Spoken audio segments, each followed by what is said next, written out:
पहले सब लोग हाथ जोड़ लेंगे और हाथ जोड़कर हम बोलेंगे, आप लोग दोहराएंगे। हे भगवान, हम सभी ने 48 दिवसीय भक्तांबर विधान विधि विधान के साथ यथाशक्ति किया है।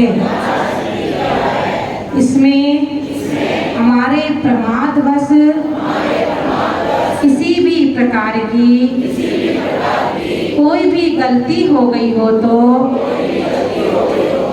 हमें क्षमा करे, क्षमा करे, क्षमा करे और हमें रत्नत्रय के मार्ग पर आगे बढ़ाते हुए हमारा मोक्ष मार्ग प्रशस्त करे।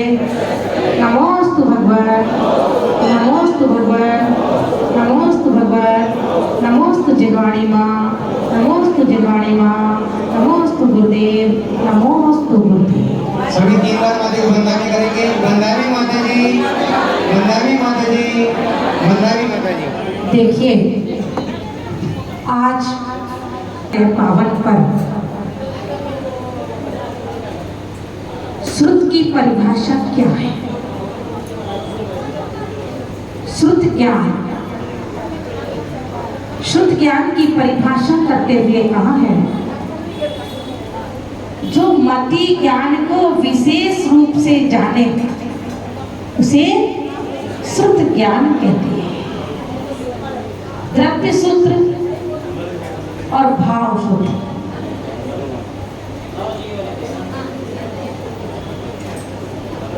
द्रव्य सूत्र जो आप स्वाध्याय आदि करते हैं, और भाव सूत्र जो आप चिंतन करते हैं भाव से, ये बातें मत करो, वह भाव सूत्र है।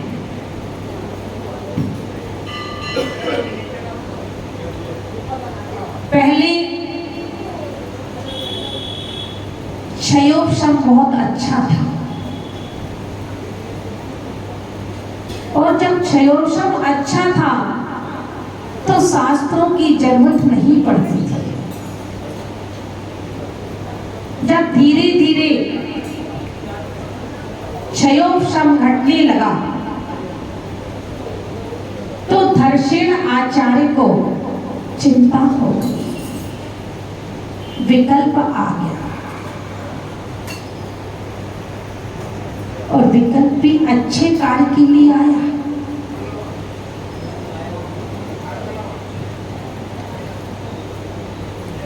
जो ऐसे धर्षणाचार्य को जब विकल्प आया कि अब जो कंठ में है,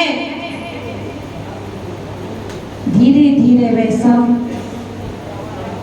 लोग क्षयोपशम के कारण से कम हो जाएगा, फिर उस ज्ञान का क्या होगा। उन्होंने आचार्य संघ कहीं दूर था, आचार्य संघ के पास खबर पहुंचाती कि मुझे 2 मुनि की आवश्यकता है, 2 साधुओं की आवश्यकता है। और उनकी खबर पहुंचते ही, उनका पत्र पहुंचते ही आचार्य संघ में 2 श्रेष्ठ साधु थे, उन्हें धर्षणाचार्य के पास पहुंचने के लिए विहार करवा दिया। उधर धर्षणाचार्य को जब वहां से विहार होता है, यहाँ पर रात्रि में धर्षणाचार्य को स्वप्न आता है। कैसा स्वप्न आता है कि 2 सफेद बैल मेरी ओर आ रहे हैं। जब स्वप्न देखते हैं धर्षणाचार्य तो तो समझ जाते हैं और उनके पास दो मुनिराज पहुंच जाते हैं। जब दो मुनिराज पहुंचे, नमस्कार किया। नमस्कार करने के बाद धरसेनाचार्य ने तुरंत कुछ नहीं कहा, ना मुनिराज ने कुछ कहा। नियम है कि कोई अन्य संघ से साधु आता है तो 3 दिन तक उसकी चर्या देखते हैं। 3 दिन तक उसे टोका नहीं जाता। 3 दिन के उपरांत दोनों शिष्यों ने नमोस्तु किया और नमोस्तु करने के बाद धरसेनाचार्य ने उनसे वार्तालाप की, कुशल क्षेम पूछा और कुशल क्षेम पूछने के बाद उन्हें मंत्र सिद्धि करने के लिए दे दिया।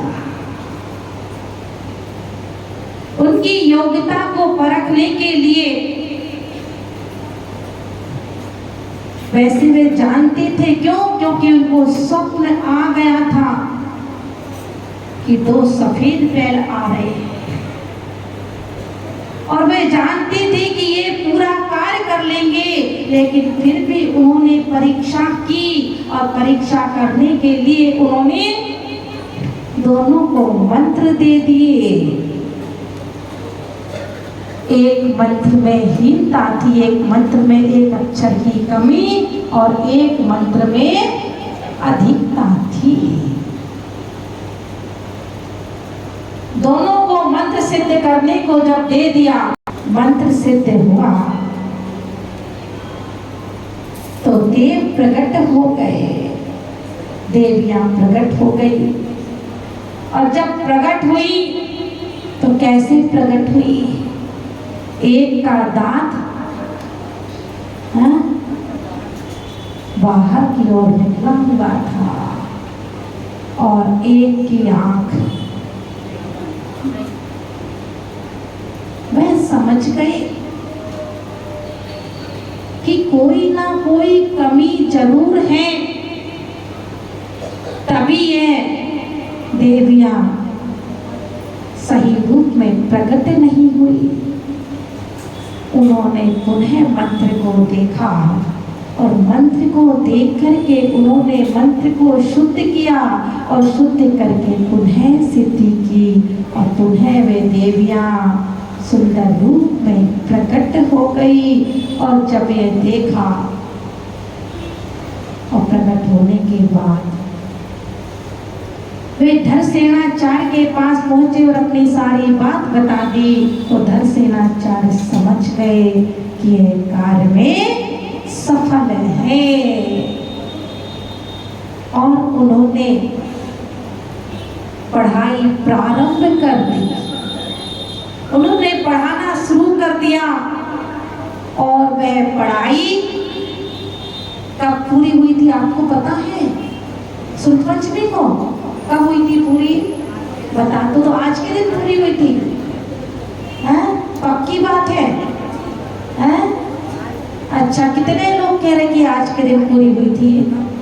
आज के दिन पूरी होने वाले कितने लोग हैं? पढ़ाई पूरी होने वाले, ध्यान रखना, ग्रंथ पूरा होना नहीं कहा मैंने, पढ़ाई पूरी। जब धरसेनाचार्य ने पढ़ाना प्रारंभ किया तो पढ़ाई जो पूरी हुई थी आषाढ़ शुक्ला एकादशी के दिन पूरी हुई थी। ध्यान रखना, आषाढ़ शुक्ला एकादशी के दिन जब पढ़ाई पूरी हुई तो धरसेनाचार्य ने तुरंत उनको विहार करवा दिया। और चातुर्मास के कितने दिन बचे थे? 4 दिन, 11, 12, 13 और 14। चतुर्दशी। आषाढ़ शुक्ला 11 से मात्र 11 को मिलाओगे तो 4 दिन है। बच्चे और बिहार करवा दिया, पूछा भी नहीं, और जब बिहार हो गया दोनों निकल गए। कौन कौन है? पुष्पदंत और भूतबली। इनका नाम पुष्पदंत और भूतबली क्यों पड़ा है?